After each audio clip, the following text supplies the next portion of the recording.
Assalamualaikum warahmatullahi wabarakatuh. Perkenalkan, nama saya Fitria Khairunisa, NPM 20160033. Di sini saya akan menjelaskan mengenai mata kuliah Pendidikan Lingkungan Sosial Budaya dan Teknologi. Bab 1, konsep dasar pendidikan lingkungan sosial budaya dan teknologi. Yang pertama, kita akan membahas tentang latar belakang lahirnya pendidikan lingkungan sosial budaya dan teknologi. Mengapa PLSBT muncul? Dalam realita kehidupan sehari-hari dijumpai kompleksitas masalah kealaman, masalah sosial, dan masalah yang timbul dari efek ilmu dan teknologi. PLSBT merupakan studi telaah terhadap masalah-masalah kealaman, sosial, dan kejiwaan secara saintifik, komprehensif, general, integral, interdisipliner, empirik dalam perspektif pendidikan untuk dicarikan alternatif pemecahannya. Selanjutnya adalah ruang lingkup pendidikan lingkungan sosial budaya dan teknologi. PLSBT adalah mata kuliah yang mengkaji tentang permasalahan kehidupan yang berkaitan dengan pendidikan sosial budaya dan teknologi. Untuk kita lebih memahami apa itu tentang hakikat pendidikan sosial budaya dan keilmuannya, kita harus memahami tentang pendidikan, sosial, budaya, lingkungan, dan teknologi.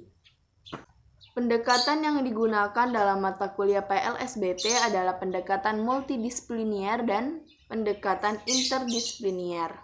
Yang selanjutnya adalah tujuan pendidikan lingkungan sosial budaya. PLSBT memiliki beberapa tujuan. Yang pertama yaitu untuk meningkatkan kesadaran diri selaku makhluk Tuhan. Yang kedua, untuk meningkatkan kesadaran diri selaku makhluk sosial. Yang ketiga, untuk meningkatkan kesadaran lingkungan. Yang keempat, untuk meningkatkan melek iptek. Yang kelima, untuk meningkatkan kepekaan dalam kehidupan sosial dan masalah-masalah sosial. Selanjutnya adalah pendekatan dan pemecahan masalah pendidikan lingkungan sosial budaya.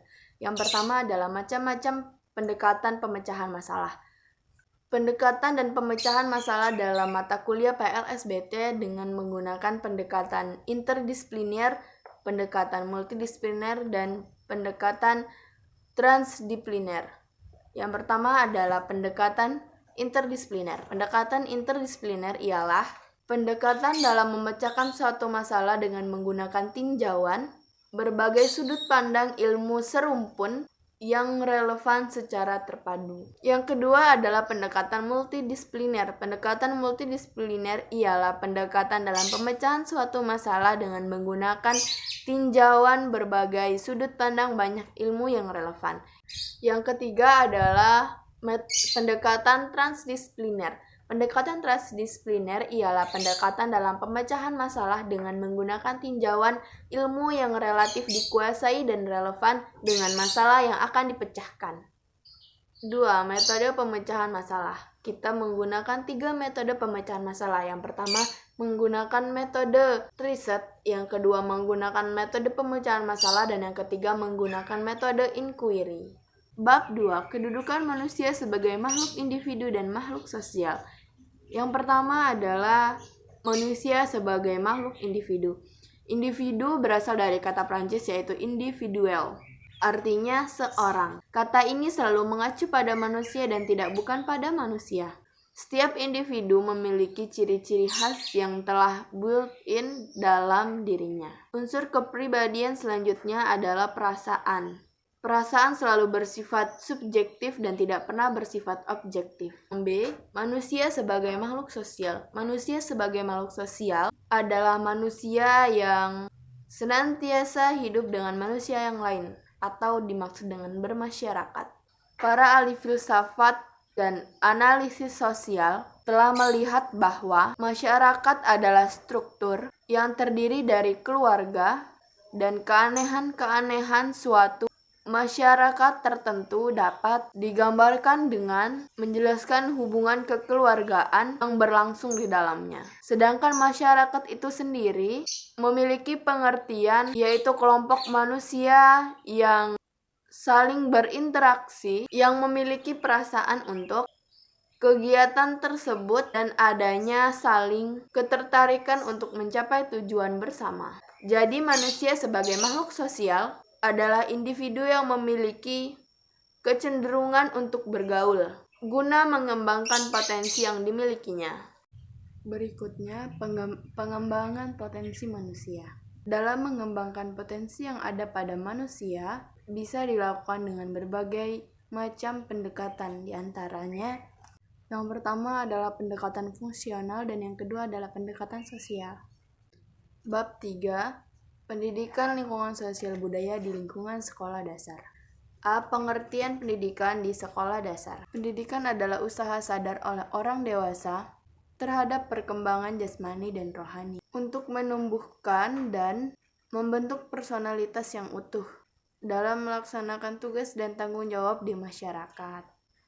Pendidikan sosial adalah usaha sadar oleh seorang pendidik terhadap anak untuk mempengaruhi dan mengarahkan proses sosial.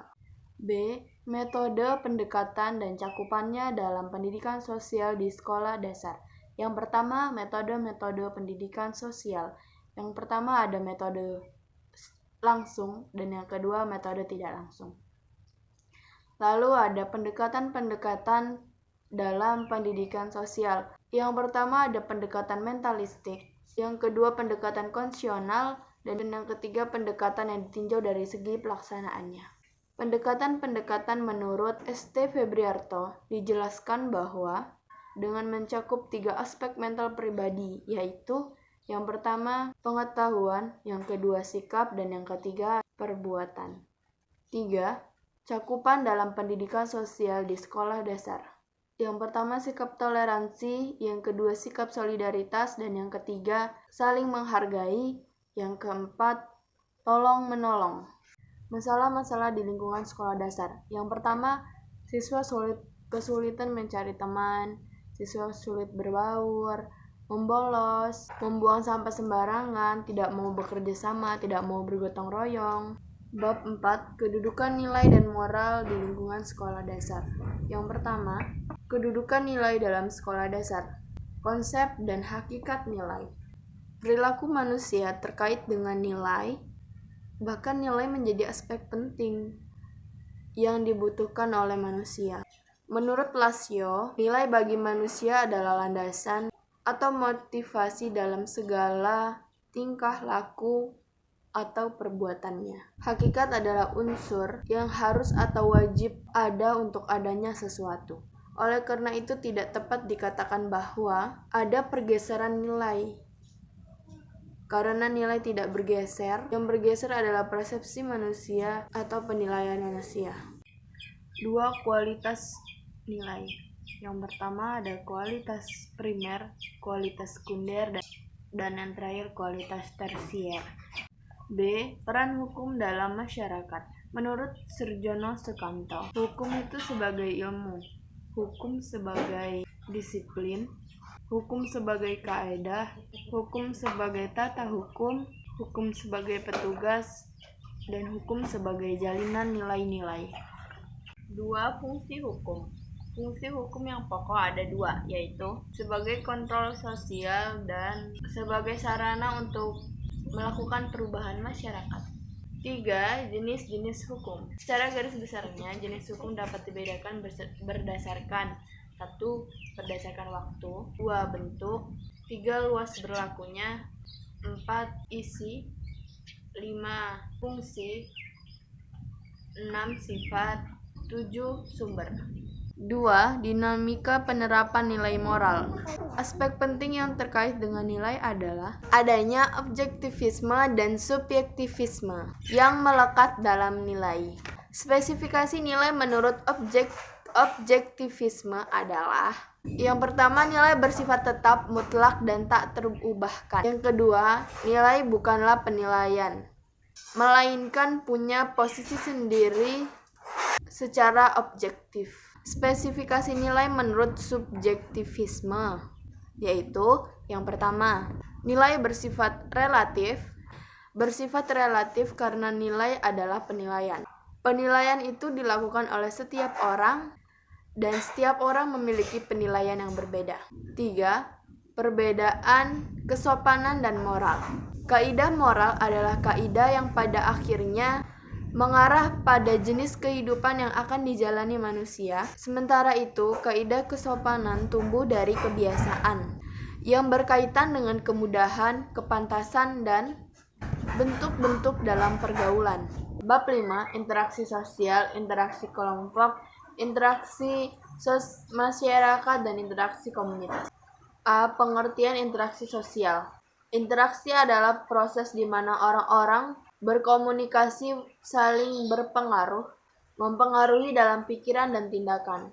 Interaksi sosial antara individu terjadi manakala dua orang bertemu